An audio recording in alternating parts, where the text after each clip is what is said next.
Hello everyone, welcome to Forensic Hunt channel. Today we'll be discussing about toxicology and its basic concepts. So let's get started. So first we will discuss what is the definition of toxicology and from where the word toxicology came. So the word toxicology has been derived from the Greek word toxicon, which was used as a poisonous substance in arrowheads. Now we all know what is an arrow. So during that particular time, poison was put on the tip of the arrow and it was used to kill the enemies or the animals or the livestock. Now, what is the definition of toxicology? Toxicology is defined as the science that embodies the knowledge, source, character, and the fatal dose, lethal dose, and the remedial measures which we can take to counteract the effect of the toxin or the poison if it has been brought in front of us. Now let's move to the definition of forensic toxicology. Since we are dealing with the subject of forensic toxicology, so definitely there must be certain new terms which have been added to make it a new word called forensic toxicology. We studied the definition of toxicology. Now, what is the definition of forensic toxicology? So, forensic toxicology basically deals with the medical and legal aspects of harmful effects of chemicals on human beings. It involves not only the identification and quantification of drug, poison, or substance in human tissue, but we also have to interpret the results. Now, whenever any particular case is brought in the forensic science laboratory, first we have to identify the poison, what type of poison was used, moreover, whether it was case of accidental poisoning, suicidal poisoning.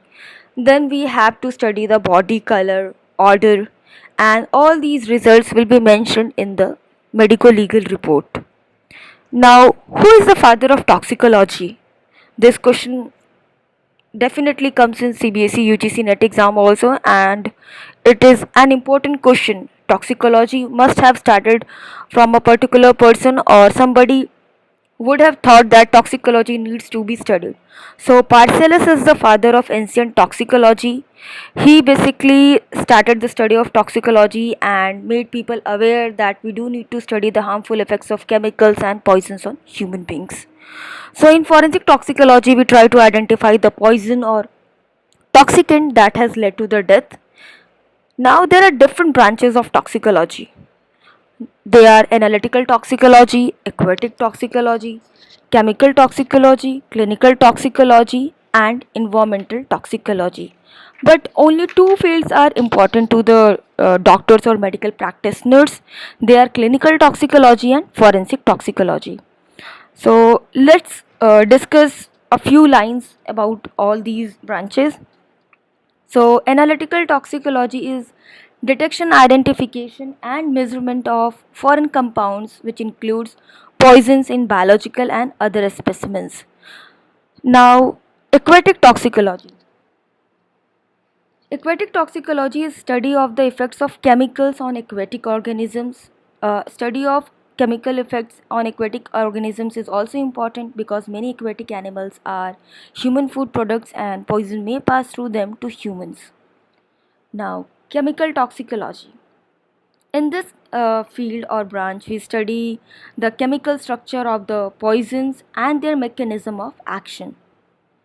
Now, clinical toxicology. Basically, it is the study of clinical symptoms produced in humans by poisons, their diagnosis, and what are the remedial measures or treatments we can do. The last branch is environmental toxicology. It is the study of toxic effects of pollutants in the environment, which includes all surroundings of living organisms, especially air, soil, and water. So, these are the different branches of toxicology, and I have already told you the important two branches are which are relevant to the physicians are clinical toxicology and forensic toxicology. Now, let's discuss what is poison because in the definition of toxicology and forensic toxicology, the term poison was repeated again and again. And apart from the poison, we do study about toxicants and toxins. But let's start with poison first. What is poison? Poison can be any. any substance, it can be solid, liquid or gaseous form, which if introduced in the living body or it is brought in contact with any part of human body, it will produce some ill health or ill effects on the body, or it can, in severe cases, it can also lead to death. So anything can be poison if it is not taken in a recommended quantity. Now there are different classifications of poisons. Basically, we have classified poison on the basis of three parameters. So it is according to the symptoms, according to the use, and according to the target organ that has been affected. So first we'll start with the according to the symptoms. So according to the symptoms, the poisons have been classified as corrosive, irritants, systemic, and miscellaneous. So corrosive poisons, basically they produce inflammation and ulceration to the tissue. Example are strong acids, strong alkalis, and metallic salts. Strong acids can be HCl, HNO3, H2SO4, that is hydrochloric acid, nitric acid, sulfuric acid, carbolic acid is there, oxalic acid is there. Strong alkalis will include caustic soda, caustic potash, carbonates of sodium, potassium, and ammonium. And metallic salts will include zinc chloride, ferric chloride, or AgNO3. So these are the examples of the strong acids, strong alkalis, and metallic salts. Now let's move to irritants. So irritants will be causing irritation to the body part, and they have been divided into inorganic and organic part. So inorganic includes non-metallic and metallic, while organic includes plant, animal, and mechanical. So example of non-metallic is phosphorus, chlorine, iodine, CCl4, while metallic is arsenic, antimony, copper, lead, mercury, and zinc. So organic part will definitely include the living animals, or the living plants from where we are getting it. So example of plants are calotropis, castor, croton. Animal will be snakes, canthrids, scorpions, spiders, while mechanical will include powdered glass, hair, diamond dust, needles. So these are the examples of inorganic and organic irritants. Now systemic poisons. So it includes CNS poison, cardiovascular poison, and asphyxiant. So from the term itself, it's evident that CNS will be targeting the central nervous system, and CVS poisons will be targeting the cardiovascular system, and asphyxiant will be targeting your breathing system. So example of these are CNS poisons will be cerebral, which includes amphetamines, caffeine, antidepressants, methamphetamine, and CNS will be alcohol, anesthetics, hypnotics, opioids. Now let's move to the last one, which includes botulism and food poisoning. So if you are consuming food which is not of good quality, then we usually suffer from food poisoning, and in severe cases it can also lead to death. So these are the classifications of the poisons according to the symptoms. Now let's move to the next classification according to the use. So there are different uses of the poisons, and uh, it depends upon us how we are using it. So there are different poisons which are used to cause an abortion, poisons which are used to stupefy means to produce a trance effect. Then there are cattle poisons, arrow poisons, and aphrodisiacs. Aphrodisiacs are basically used to increase the sexual power in the body. So example of stupefying agents, since this term is new, is cannabis, chloral hydrate, dhatura is there. Now let's move to the next classification. If the poison is affecting the different targeted organs. So the classification has been done in 10 parts. The poisons which affect the hematologic system, the poisons which will be affecting the immune system, then hepatotoxic agents are there, nephrotoxic agents, pulmonary toxic agents, CNS toxic agents, CVS toxic agents, dermatotoxic agents, agents producing or affecting the reproductive system, and agents affecting the endocrine system. So in this particular classification you can see that that particular poison is affecting the different systems of the body, and according to that the classification has been done.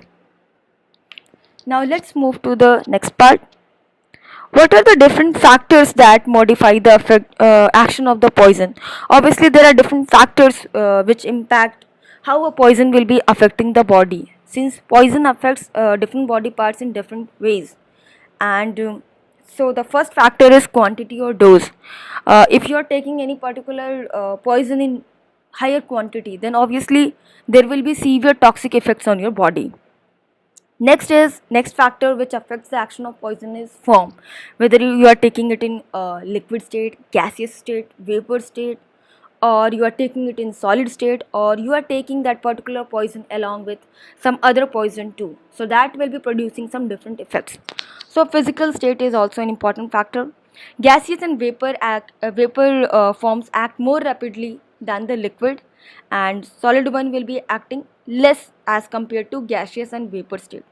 So liquid poisons will be acting more rapidly if we compare it with the solid one. So the action of poison will be gaseous and vapors will be acting more rapidly, then liquid one will be there, and then last one will be solid one. Now if you are taking the poison in combination with some other thing, so the action of poison depends upon the solubility or insolubility of that particular chemical combination. Example is there, if you are taking AgNO3 and HCl, both are strong poisons. So but when combined they will be forming an insoluble salt of AgCl, which is harmless. So if you are trying to commit suicide by consuming these both things, then you will not be dying, because a chemical combination will be formed and which will result in an insoluble salt of AgCl, and which is not harmless, which is harmless to the body. Then there is mechanical combination.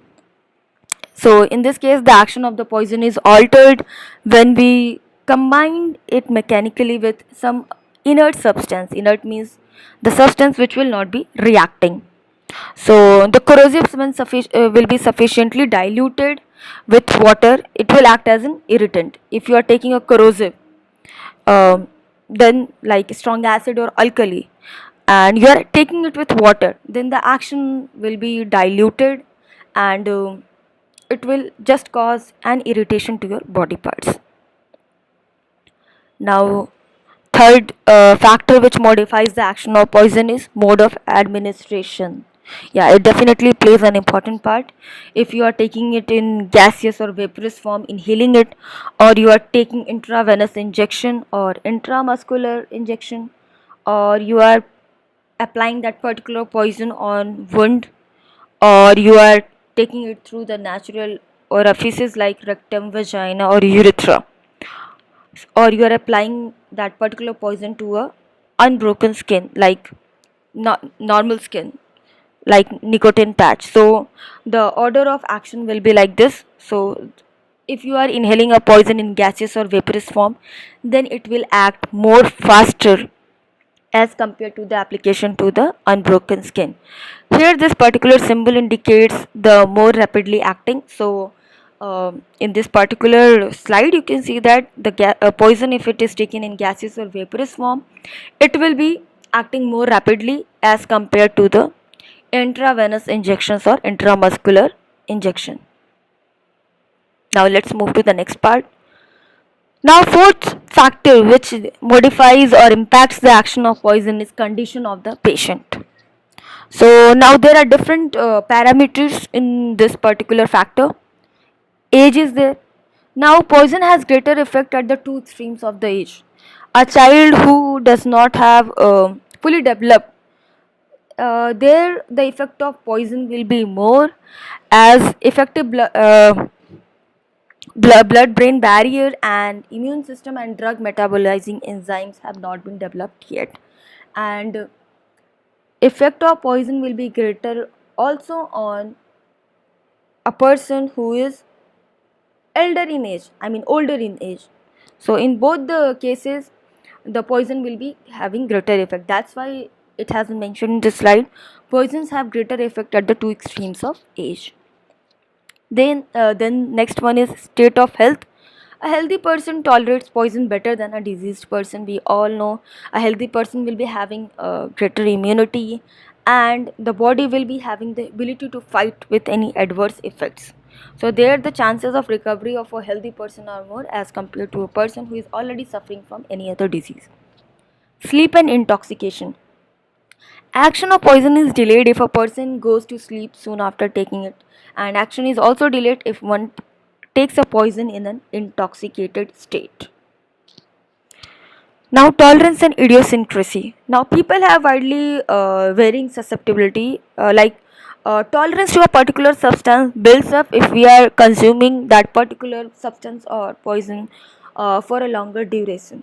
Like alcohol, barbiturates, amphetamines, benzodiazepines are there. If you have been consuming it for a longer duration, then your body will be building a tolerance level. So if you suddenly consume a lot of alcohol, then it might hit you, but hit you in a different way, but you will not die with it. But if a person who has never consumed alcohol, if that person takes alcohol in a higher amount, then there will be more adverse effects on him or her. Now, what is the meaning of idiosyncrasy? So let's discuss about idiosyncrasy.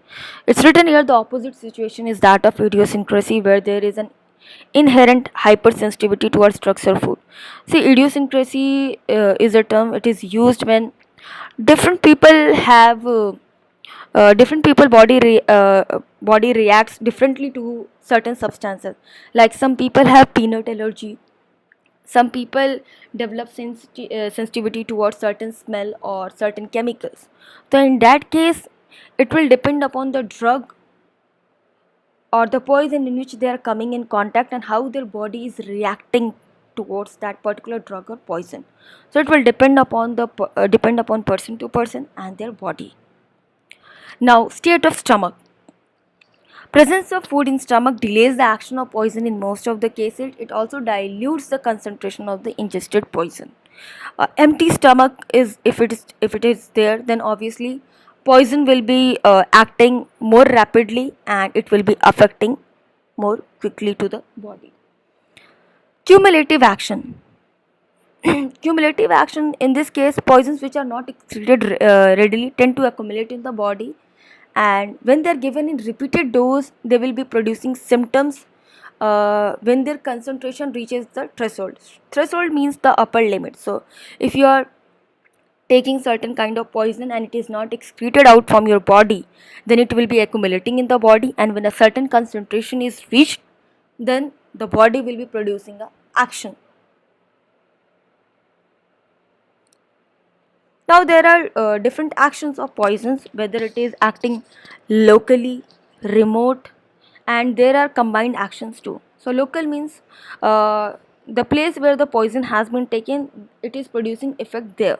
So it can happen in cases of corrosives or irritants, like if I acid or alkali, I come in contact with strong acid or alkali, like my hand comes in contact with that acid or alkali, and it is strong in nature, then my the parts which have been exposed to that particular corrosive agent, that will be affected, my other body part will not be affected. So this is the example of local action. Then remote action. In remote action, like I have come in contact with the poison, but my other body parts are also getting affected, so that will be the example of remote action. So remote action is produced either by shock, acting reflex through severe pain, or exerting a specific action on certain organs and tissue. See, this is not an example of poison, but whenever we touch a hot utensil, then our whole body moves away from that utensil. but the only thing that came in contact with that utensil was our hand. So but whole body part moved away, so that will be the remote action, which was caused since my hand came in contact with the hot utensil. So you are consuming poison from your mouth, but the other body parts are not working properly, so that will be remote action. Then there is combined action, where both remote action is also there and local action is also there. It can happen in substances like carbolic acid, oxalic acid, and phosphorus. These have both local and remote actions both.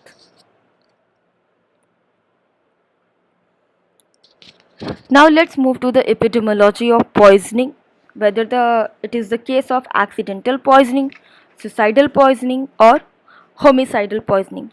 Now, if we want to ascertain whether a particular case is of accidental poisoning, suicidal poisoning, or homicidal poisoning, then we do need to study the case thoroughly, and we also need to study the mode of ingestion of the poison, whether it was mode of administration of poison more specifically. So, in accidental poisoning, the person has consumed that particular poison accidentally. That person was not aware with the adverse effects of that particular substance, and he or she or a small child consumed it unknowingly. So, that will be case of accidental poisoning. Now, suicidal poisoning. So, in suicidal poisoning, the person was well aware with the adverse effects of the poison and he or she consumed it to take his life. Then there is homicidal poisoning. So, in homicidal poisoning, the poison was given by your enemy or any other person who wanted to cause harm to you. So, in homicidal poisoning, we basically choose those poisons or substances which will be relatively difficult to be detected in your food items or drinks item. That's how the other person will consume, right? If I give him anybody a poison which is prominent, then obviously that person will not be consuming it. So in cases of homicidal poisoning, usually those poisons or chemical substances are given which doesn't have smell or taste, and they can be easily mixed with the food item and can be given to the person.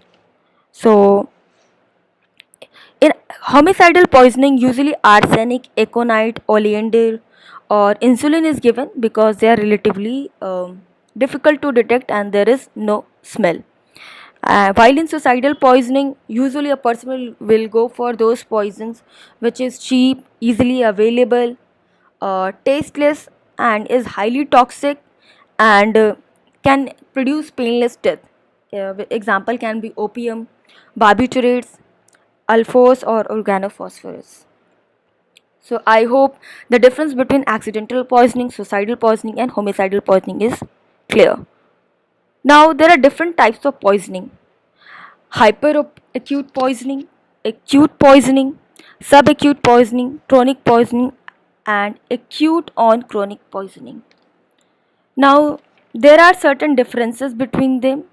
So this particular topic will be covered more detail when we'll be covering about modes of administration. So till then, I want you to remember the types of poisonings are hyperacute poisoning, acute poisoning, subacute, chronic poisoning, and acute on chronic poisoning. Hyperacute poisoning is also known as fulminant poisoning. It is produced by a single massive dose, and death will be occurring very rapidly in this particular case, and there may be no time for symptoms to occur also. And in case of acute poisoning is caused by excessive single dose but less than that used in fulminant poisoning or hyperacute poisoning. So in this particular case, there will be primary drug fatalities, secondary drug fatalities, or drug associated fatalities. So there will be a particular single dose, but it will be less than, it might be equal, but it will not be more than the hyperacute poisoning dose. Then there is subacute poisoning.